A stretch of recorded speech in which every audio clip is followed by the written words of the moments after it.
Israel is at war. We didn't want this war. It was forced upon us in the most brutal and savage way. But though Israel didn't start this war, Israel will finish it. Once the Jewish people were stateless. Once the Jewish people were defenseless. No longer. Hamas will understand that by attacking us, they've made a mistake of historic proportions. We will exact a price that will be remembered by them and Israel's other enemies. One has to wonder why some feel Palestinian families are not worthy of their condolences. Don't Palestinians feel pain, loss, suffering? The recent attacks by the Palestinian militant outfit Hamas on the southern frontier of Israel have horrified the world. Israel suffered thousands of casualties in what has clearly been the worst escalation of violence between the two parties in the decades-old conflict. Israeli Prime Minister Benjamin Netanyahu vowed to avenge these casualties and declared war on Hamas and Gaza. The rounds of violence ever since the first attacks on the 7th of October have been deadly and are continuously resulting in massive casualties on both sides. Through this video, let us try to understand the checkered history of the Israel-Palestine conflict, the possible solutions to the issues, and the geopolitical implications of the same. Israel is the world's only Jewish state, located just east of the Mediterranean Sea. Palestinians, the Arab population that hails from the land Israel now controls, refer to the territory as Palestine. Palestinians want to establish a state by that name on all or part of the same land. The Israeli-Palestinian conflict is over who gets what part of the land and how it's controlled. Though both Jews and Arab Muslims state their claims to the land back a couple of thousand years, the current political conflict began in the early 20th century. Jews fleeing persecution in Europe wanted to establish a national homeland in what was then an Arab and Muslim majority territory in the Ottoman and later British Empire. The Arabs resisted, seeing the land as rightfully theirs. An early United Nations plan to give each group part of the land failed, and Israel and the surrounding Arab nations fought several wars over the territory. Today's lines largely reflect the outcomes of two of these wars, one waged in 1948 and another in 1967. The 1967 war is particularly important in the context of today's conflict, as it left Israel in control of the West Bank and Gaza Strip, two territories home to large Palestinian populations. Today, the West Bank is nominally controlled by the Palestinian Authority and is under Israeli occupation. This occupation is in the form of 1. Israeli troops that enforce security restrictions on Palestinian movement and activities. 2. Israeli settlers, Jews who built ever-expanding communities in the West Bank that effectively deny the land to Palestinians. Gaza is controlled by Hamas, an Islamist fundamentalist party, and is under Israeli blockade, but not ground troop occupation. Social and political developments in Europe convinced Jews that they needed their own country, and their ancestral homeland seemed like the right place to establish it. Between 1896 and 1948, hundreds of thousands of Jews resettled from Europe to what was then British-controlled Palestine, including large numbers that were forced out of Europe during the Holocaust. Many Arabs saw the influx of Jews as a European colonial movement, and the two groups fought bitterly. The British couldn't control the violence, and in 1947, the United Nations proposed a deal to split the land into two countries. The Jewish residents accepted the deal. The Palestinians, who saw the plan as an extension of a long-running Jewish attempt to push them out of the land, fought it. Later, the Arab states of Egypt, Jordan, Iraq, and Syria declared war on Israel as well, although this was not to defend the Palestinians. Israeli forces defeated the Palestinian militia and Arab armies in a vicious conflict that turned 700,000 Palestinian civilians into refugees. The UN partition promised 56% of British Palestine for the Jewish state. By the end of the war, Israel possessed 77%, everything except the West Bank and the eastern quarter of Jerusalem, controlled by Jordan, as well as the Gaza Strip, controlled by Egypt. It left Israelis with the state, but not the Palestinians. Zionism is Israel's national ideology. Zionists believe that Judaism is a nationality as well as a religion. They believe that Jews deserve their own state in their ancestral homeland Israel, in the same way that the French people have France or the Chinese people have China. It's what brought Jews back to Israel in the first place, and is also at the heart of what concerns Arabs and Palestinians about the Israeli state. The West Bank is a chunk of land east of Israel. It's home to nearly 3 million Palestinians. Israel took control of it in 1967 and has allowed Jewish settlers to move in, but Palestinians and most of the international community consider it illegally occupied Palestinian land.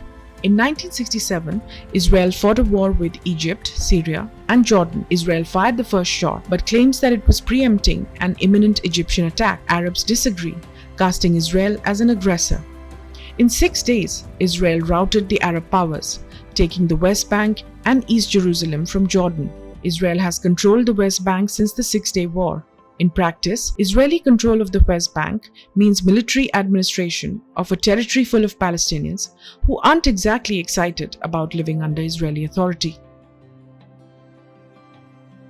Gaza is a densely populated strip of land that is mostly surrounded by Israel and peopled almost exclusively by Palestinians. Israel used to have a military presence but withdrew unilaterally in 2005. It is currently under Israeli blockade. Egypt controlled Gaza until 1967, when Israel occupied it along with the West Bank in the Six-Day War. Until 2005, Israeli military authorities controlled Gaza in the same way that they controlled the West Bank, and Jews were permitted to settle there. In 2005, then Israeli Prime Minister Ariel Sharon pulled out Israeli troops and settlers unilaterally. Gaza is governed by the Islamist group Hamas, which formed in 1987 as a militant resistance group against Israel and won political power in a 2006 US-based election. Hamas's takeover of Gaza prompted an Israeli blockade of the flow of commercial goods into Gaza on the grounds that Hamas could use those goods to make weapons to be used against Israel. Israel has eased the blockade over time, but the cutoff of basic supplies like fuel still does significant humanitarian harm by cutting off access to electricity, food, and medicine. Hamas is a Palestinian Islamist political organization and militant group that has waged war on Israel since the group's 1987 founding, most notably through suicide bombings and rocket attacks.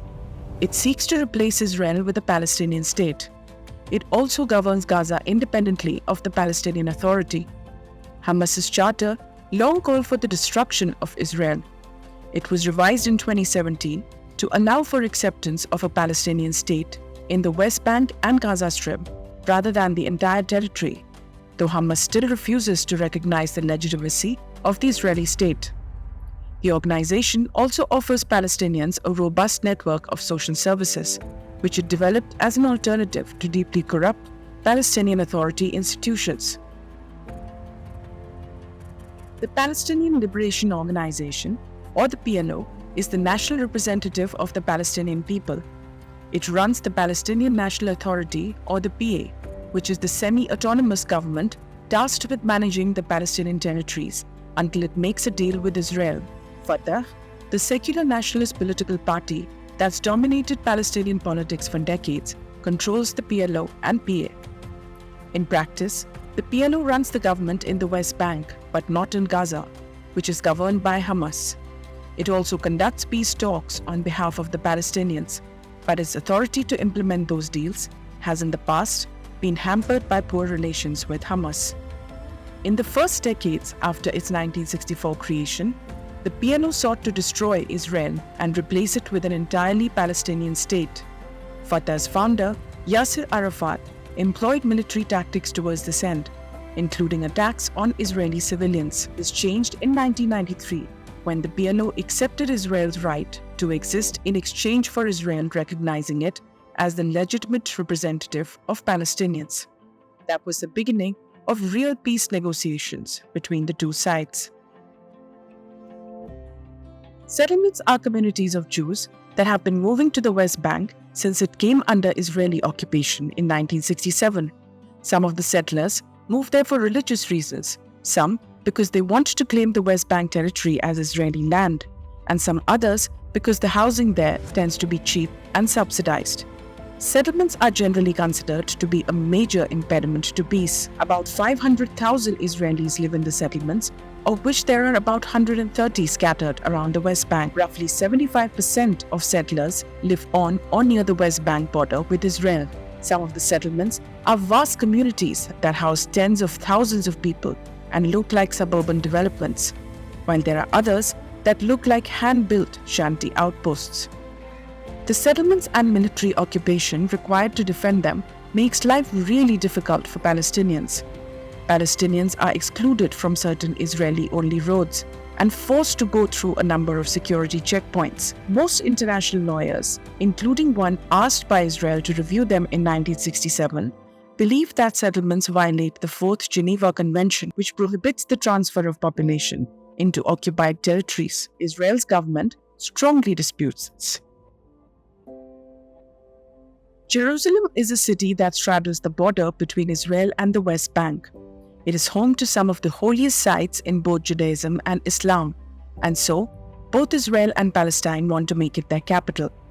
How to split the city fairly remains one of the fundamental issues dividing Israelis and Palestinians. For the first 20 years of Israel's existence, Jerusalem was divided.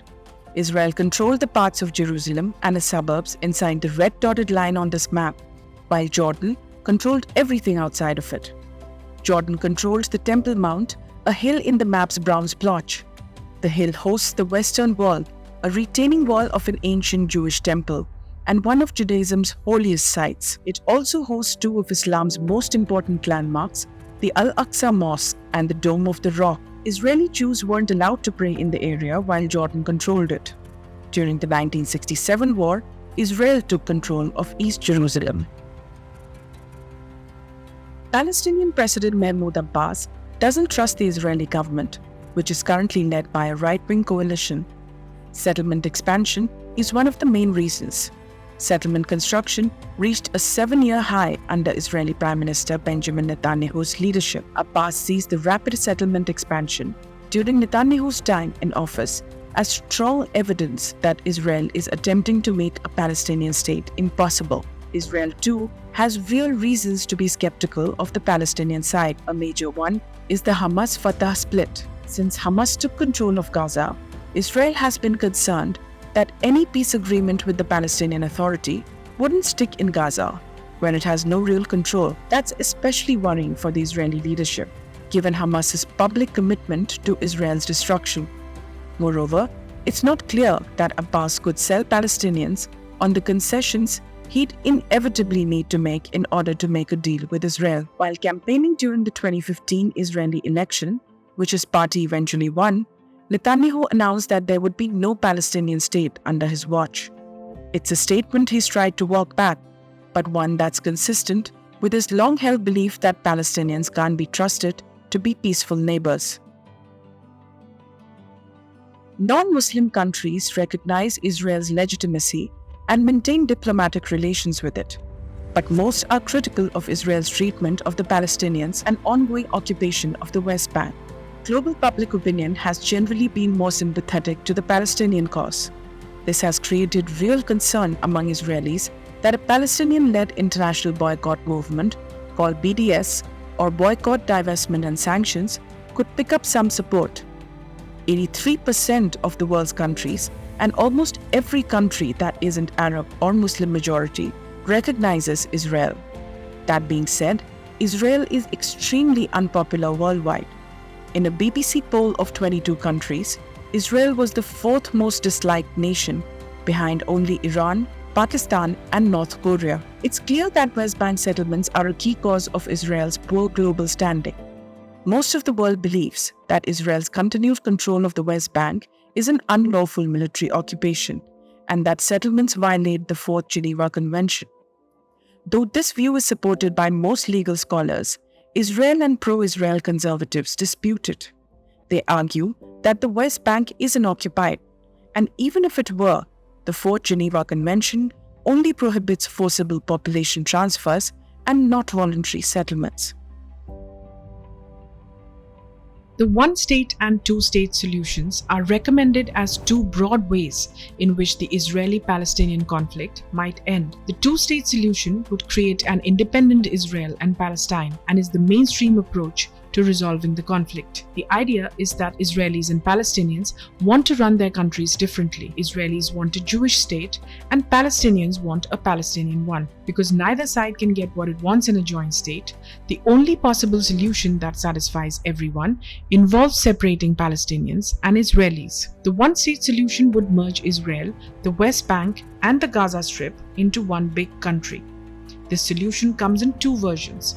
The first one, favored by some leftists and Palestinians, would create a single democratic country. Arab Muslims would outnumber Jews, thus spelling the end of Israel as a Jewish state. The other version, favored by some rightists and Israelis, would involve Israel annexing the West Bank and either forcing the Palestinians out or denying them the right to vote. Virtually the entire world, including most Zionists, rejects this option as an unacceptable human rights violation. Most polling suggests that both Israelis and Palestinians prefer a two-state solution. However, the inability of Israelis and Palestinians to come to two-state terms has led to a recent surge in interest in a one-state solution, partly out of a sense of hopelessness and partly out of fear that if the sides cannot negotiate a two-state solution, a de facto one-state outcome will be inevitable. Whatever be the outcome of the current conflict, it is clear that a solution needs to be arrived at as soon as possible so that this mindless violence and flared tempers on both the sides can soon become a thing of the past. The leaders from both sides must keep their political aspirations and distrust of each other aside and work together for peace and stability in the region. Thank you for staying with us and watching this video. If you like this content, we request you to click like, subscribe to the channel, and share it with family and friends. This will help us in consistently bringing more such detailed videos to you. Once again, thank you for your time.